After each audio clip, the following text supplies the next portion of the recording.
अस्सलाम वालेकुम। आज हम दो बहुत इंपॉर्टेंट थ्योरम करेंगे। फर्स्ट थ्योरम ये है कि every finite integral domain is field.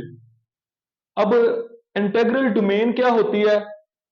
Integral domain आपने पढ़ी है हैविंग नो जीरो डिवाइजर।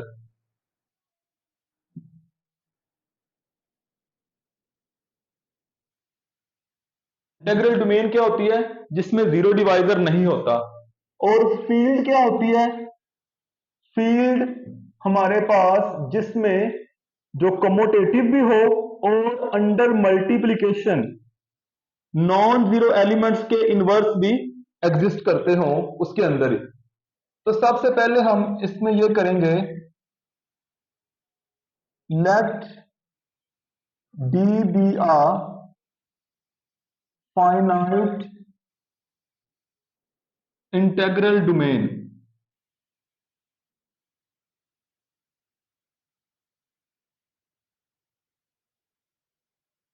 ई जो है वो एक फाइनाइट इंटीग्रल डोमेन है। तो फिर क्या होगा? Element x1 x2 x3 up to xn। फर्ज करें ये एलिमेंट हैं, सारे डी के एलिमेंट हैं जो कि फाइनाइट हैं। ठीक है, हम इनके अंदर से एक एलिमेंट लेते हैं, यहां से है लेकिन उसका नाम फर्ज करें हम रख लेते हैं A. Let A belongs to D where A is not equal to zero. हमने इन एलिमेंट्स में से एक एलिमेंट लिया है, उसका नाम हमने ए रख दिया है और वो जीरो नहीं है। अगर उस ए के साथ इन सारे एलिमेंट्स को मल्टीप्लाई करें तो ये बनेगा A x one, A x two, A x three up to A x N. और ये भी किसको बिलोंग करेंगे? डी को बिलोंग करेंगे। क्यों बिलोंग करेंगे? क्योंकि जो ए है वो डी के अंदर से ही है। तो जब उसके ही एलिमेंट से बाकियों को मल्टीप्लाई करेंगे तो डी क्या है? वो क्लोज्ड भी है विद रिस्पेक्ट टू मल्टीप्लीकेशन, तो उसी के ही एलिमेंट बनेंगे। अब यहां पे ये जितने भी x1 x2 हैं, ये जितने भी x आईज हैं जो कि x1 x2 x3 up to xn है, ये सारे डिस्टिंक्ट हैं। All x i's are distinct. ये सारे तो डिस्टिंक्ट हैं। हमने क्या प्रूव करना है? हमने प्रूव करना है कि ये जो ए एक्स आईज हैं ये डिस्टिंक्ट हैं। हमने ये प्रूव करना है कि ये डिस्टिंक्ट हैं। ये जो x1 x2 x3 up to xn है ये तो डिस्टिंक्ट हैं। हम प्रूव करेंगे ax1 ax2 ax3 up to axn ये डिस्टिंक्ट है। और अगर हम कहें कि ये जो ए वाले हैं अगर ये डिस्टिंक्ट ना हो तो फिर क्या होगा भला? देखें, मैं कहता हूं कि a x i is equal to A x j. यहां पे एक्स आई इक्वल नहीं है, चलें ऐसे भी लिख लें, ऐसे लिख लें, where i is not equal to j. ये दो एलिमेंट मैंने प्रूव करना था कि ये डिस्टिंक्ट हैं, लेकिन मैंने कहा डिस्टिंक्ट नहीं है, ये दो बराबर हैं। अगर ये दो बराबर हैं तो इसको लिख सकते हैं a x i minus a x j is equal to zero. A common लें, x i minus x j is equal to zero. अच्छा, अब यहां पे आप एक बात पे गौर करें, ये क्या है? Integral domain. इंटीग्रल डोमेन में जीरो डिवाइजर नहीं होता। इंटीग्रल डोमेन में जीरो डिवाइजर नहीं होता। तो जीरो डिवाइजर क्या है? अगर दो का प्रोडक्ट जीरो के बराबर है तो जो ए है वो तो जीरो नहीं है, जो ए है वो जीरो नहीं है। तो फिर इसका मतलब है जरूर एक्स आई माइनस एक्स जे को जीरो होना पड़ेगा। अगर वो भी जीरो ना होगा तो ये तो जीरो डिवाइजर हो जाएगा कि दो एलिमेंट्स का प्रोडक्ट जीरो है और दोनों ही जीरो नहीं है, जबकि इंटीग्रल डोमेन के अंदर जीरो डिवाइजर नहीं होता। इसका मतलब है अगर a 0 नहीं है तो इसको 0 के इक्वल होना चाहिए। तो यहां से क्या प्रूव हो गया, x i is equal to x j. ये तो कंट्राडिक्शन आ गया, कंट्राडिक्शन आ गया। किसके ऊपर कंट्राडिक्शन आ गया? आपने कहा कि ये जो एक्स आईज हैं ये सारे डिस्टिंक्ट हैं, फाइनाइट इंटीग्रल डोमेन के जो एलिमेंट्स हैं वो सारे डिस्टिंक्ट हैं, तो वो डिस्टिंक्ट नहीं रहे बल्कि देखें उनमें से ये दो इक्वल आ गए। तो इसका मतलब ये हुआ कि हम ये कह सकते हैं कि ये सारे, ये जो हमने इनको इक्वल रखा, इनको इक्वल नहीं रखना, ये ए एक्स आईज भी डिस्टिंक्ट हैं। ठीक है, अच्छा अब क्योंकि डी फाइनाइट है तो हम फिर ये कह सकते हैं कि ये जो a x one, A x two, A x three up to A x n, ये डी के इक्वल। ठीक है, जैसे ये था x one, x two, x three up to x n D को बिलोंग करते हैं, तो ये सारे डिस्टिंक्ट एलिमेंट और फाइनाइट और ये डी के इक्वल है। अच्छा अब इसके अंदर से हम लेट कर लेते हैं, लेट यहां से एक एलिमेंट ले लें वाई। वाई कैसा है, इसके अंदर से ही कोई एलिमेंट है, तो फर्ज करें वो है ए एक्स आई।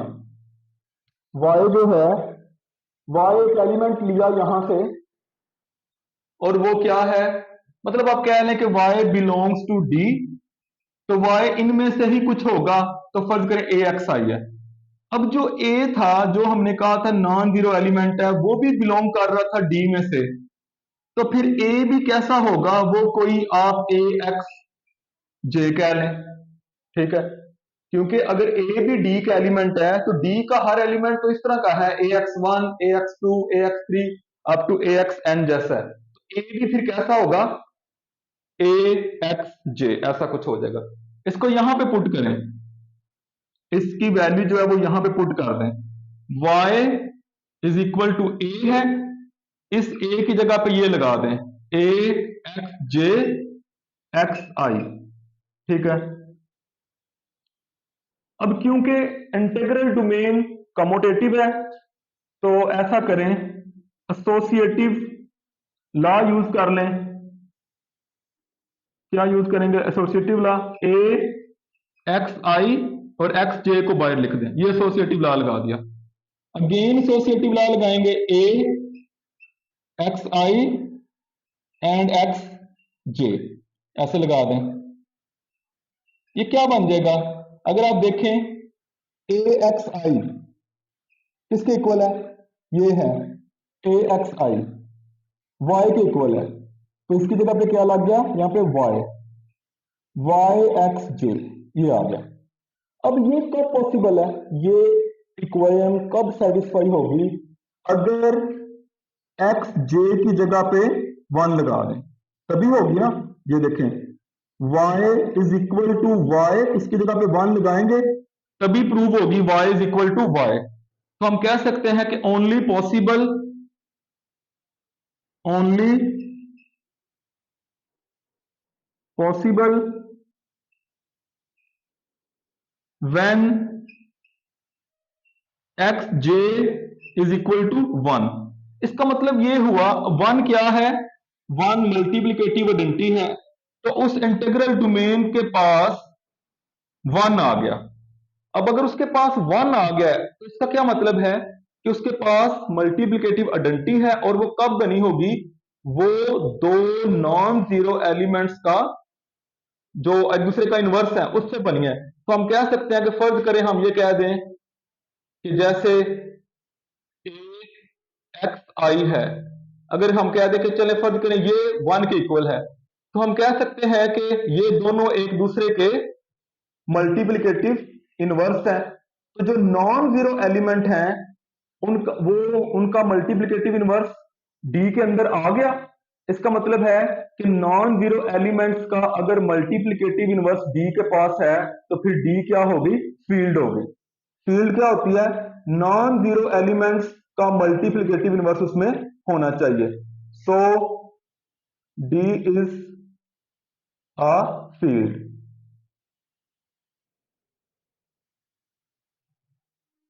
अच्छा, इसके बाद ये एक और हमारे पास एक्सरसाइज है।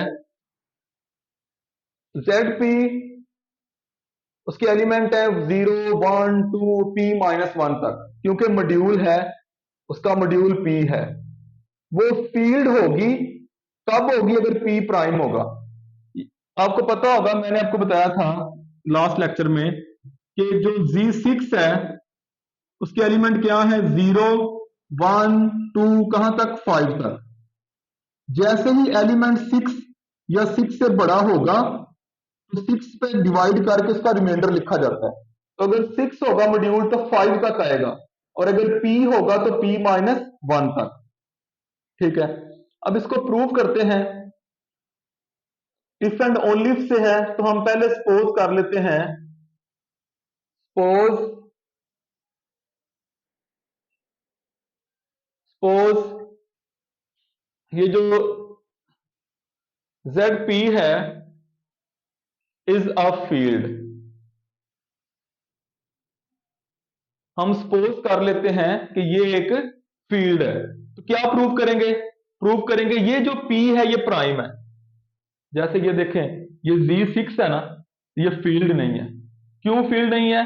कि ये जो 6 है ये प्राइम नहीं है। तो हम ये सपोज कर लेते हैं कि जो ZP है वो एक फील्ड है। अब क्या प्रूव करना है? P को प्राइम प्रूव करना है। टू प्रूव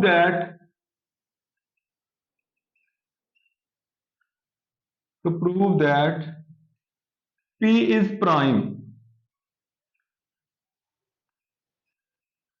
P को प्राइम प्रूव करना है। इसके लिए हम कॉन्ट्रेरी सपोज कर लेते हैं P is not prime. Contrary suppose that P is not prime.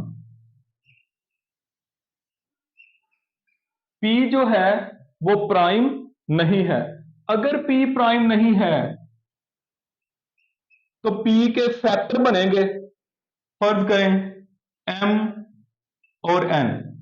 जैसे कि अगर मैं कहूं कि एक नंबर है 8, अब वो जो 8 है वो प्राइम नहीं है, या चलें 6 कर लें, एक नंबर 6 है वो प्राइम नहीं है, तो उसके फैक्टर क्या है? 2 मल्टीप्लाई 3। अब वो जो दोनों फैक्टर हैं वो 6 से छोटे होंगे, 2 और 3, ये दोनों 6 से लेस होंगे लेकिन 1 से ग्रेटर होंगे। तो यहां पे भी ऐसे ही होगा कि आपने कहा P प्राइम नहीं है। अगर प्राइम नहीं है तो वो कंपोजिट है, तो P के फैक्टर बन गए, फर्ज करें M और N।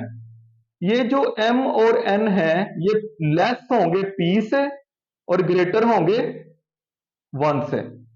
अच्छा, जब हम M को N के साथ मल्टीप्लाई करेंगे तो P आएगा। ठीक है, जैसे ये 2 मल्टीप्लाई 3 6 आया।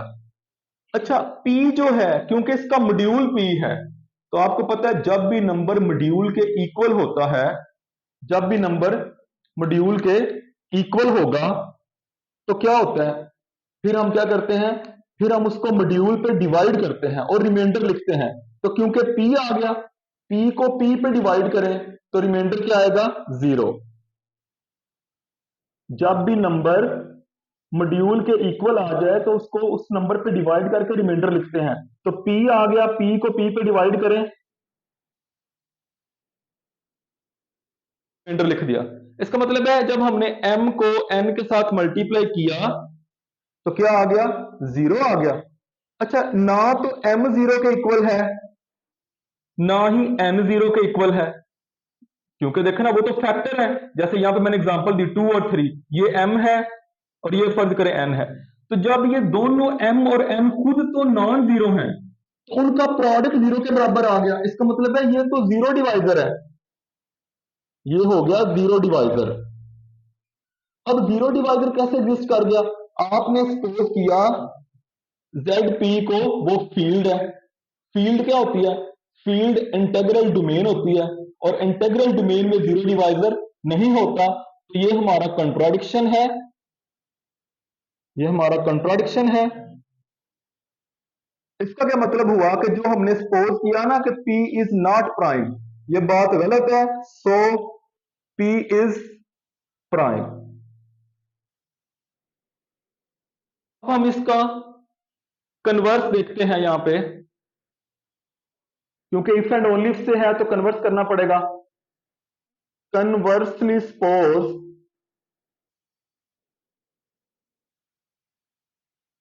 क्या सपोज किया कन्वर्सली कि जो P है वो प्राइम है, P इज प्राइम,